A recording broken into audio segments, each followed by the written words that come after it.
Just a couple years ago, my mother asked if I would like to have some of her material. She's 96 now. So I went ahead and said yes. And then my husband and I went to Mexico on a mission trip.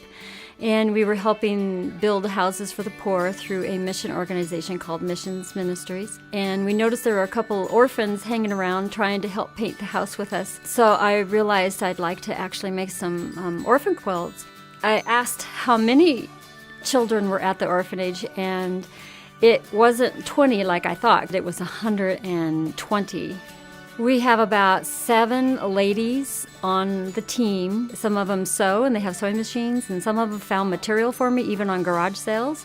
We'd cut out the pieces, squares, triangles, large, small, and then we'd piece them together, sew them. Then we would have to find a batting for the middle, and then we would put a bottom on it, and we wanted to get it warm, so we got fleece. Then we'd have to edge it. And then we put a little scripture verse on top of the quilt, and they get to read the scripture every time they go to bed. And so it was a lot of sewing, and it took a lot of time for each quilt. It would take about 5 or 6 days for one quilt. And we had people come forward and give money for like the back of the quilt, the middle of the quilt. So everyone was able to give just what they could. I enjoy not wasting things, so the scraps actually were utilized for something beautiful. And it actually was just a blend of all the things that I really like to do and I believe in.